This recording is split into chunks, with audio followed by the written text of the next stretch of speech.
Hey guys, Matt here. Welcome to Learn to Discern. Today we're going to be taking a look at a passage out of Ephesians 4 and talking about the principle of putting off and putting on. Now, that's probably a term that you've heard before. Hey, you need to put off and put on. But sometimes we maybe don't have the best understanding of what exactly that looks like. And we certainly need to have that understanding if we want to live a life that pleases God. So that's what we're going to talk about today. But before we get to our teaching, if you guys want to help promote Christian content here on YouTube, please go ahead and take a second now to subscribe to my channel, and thank you in advance. Okay guys, so we're here in Ephesians 4 for our text today, so let's go ahead and read through the passage, and I'll stop a handful of times along the way to do some teaching. So starting in Ephesians 4 in verse 17. Now this I say and testify in the Lord, that you must no longer walk as the Gentiles do in the futility of their minds. So the Gentiles there, a reference to unbelievers. Don't have a manner of living that is consistent with the unbelievers. Verse 18. They are darkened in their understanding, alienated from the life of God because of the ignorance that is in them due to their hardness of heart.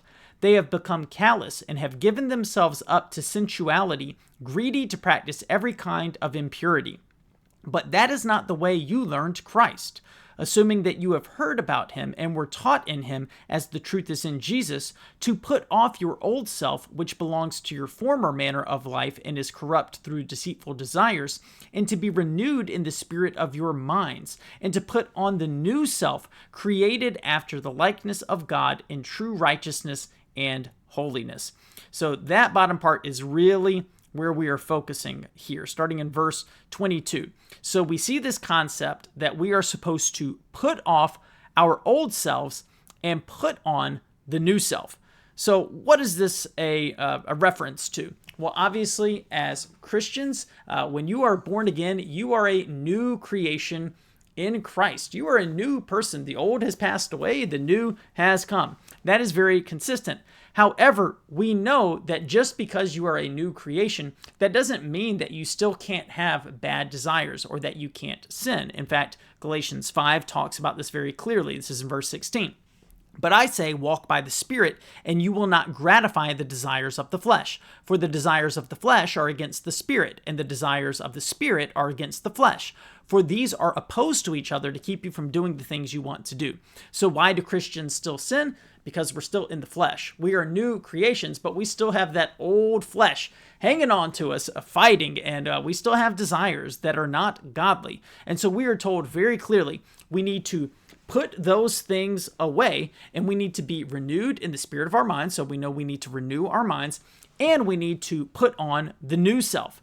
Okay, so we see this concept of put off and put on. But the reason that I'm making this video is that I think a lot of times we focus on put off and we don't focus as much on put on. So we think I just need to stop doing the bad things, but that is not biblically what it looks like to put off and put on. So what does it look like? Thankfully, the next section is going to clue us in. We're going to see it. And I think this is really great, and I hope it'll be a blessing to you in your walk with Christ. Therefore, having put away falsehood, let each one of you speak the truth with his neighbor, for we are members one of another. Be angry and do not sin. Do not let the sun go down on your anger, and give no opportunity to the devil. Let the thief no longer steal, but rather let him labor, doing honest work with his own hands, so that he may have something to share with anyone in need. All right, this is great. Verse 28 shows us very clearly what it looks like to put off and then put on. So let the thief no longer steal. So that's put off. If you have been stealing things, you need to stop. Don't do that anymore. No longer steal. That's the put off. But what does put on look like? Put on says, rather, let him labor, doing honest work with his own hands, so that he may have something to share with anyone in need. So it's not just about stop doing this sinful behavior such as stealing. There is something positive that you are supposed to be doing instead. Don't just put that thing off and then move on with your life. Put that thing off and then put on the true righteousness, the way that you should be living. So for a thief, it is you need to work hard. You need to do honest work so that you can share with someone in need. In fact, I've gone through a couple of biblical counseling classes, at my church and the leader of our biblical counseling ministry at church. He says, when is a thief no longer a thief? It's not when they stop stealing, it's when they start giving, when they start working so that they have something to give. So we see put off, but also put on. Now, pay attention to verse 29 and see if you see something similar here. Let no corrupting talk come out of your mouths, but only such as is good for building up, as fits the occasion, that it may give grace to those who hear.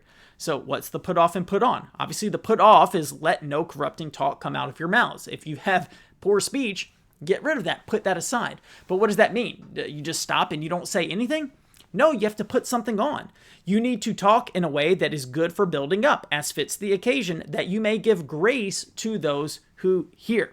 So it is always this idea of don't just stop doing the bad thing. You need to actively pursue the righteous thing. And in fact, I didn't stop to talk about it because I wanted to get to those two examples because they're really great. But you see the same put off, put on principle here in verse 25. Therefore, having put away falsehood, put it off, let each one of you speak the truth with his neighbor. So don't just stop lying, start speaking the truth. There's something you need to do. And you can see, I guess, last example here in this little section is starting in verse 31. Let all bitterness and wrath and anger and clamor and slander be put away from you. Those are all the negative things. But what do you need to be doing instead? Well, along with all mouths. Sorry for that part.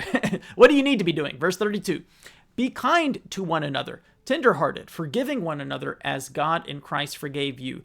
So it's not only get rid of the bitterness and the wrath and the anger and then you just sit there neutrally. Instead, you actually have to be kind to people. You have to be tenderhearted.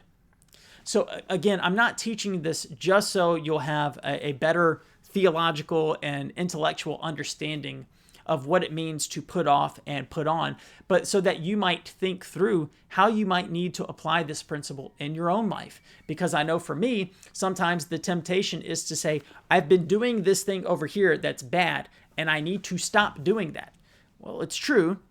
By the power of the Spirit, I need to get down to the root of that issue, and with God's help, and as I'm striving for it, I need to put that thing to death. But there is also something positive that I need to be pursuing. There's also something that I need to be putting on. So maybe you can think about that for your particular situation. What sins have you been struggling with? If it's stealing, you need to not only stop stealing, you need to work hard, doing honest work so that you can be generous and give to people.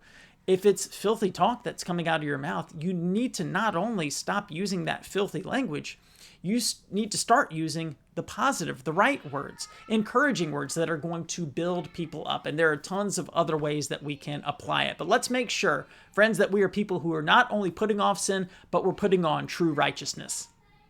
All right, guys, I hope today's teaching was helpful to you. If it was helpful and you want to help get content like this out to more people on the internet, please take a second now to subscribe to my channel. Thank you so much for watching, and until next time, God bless.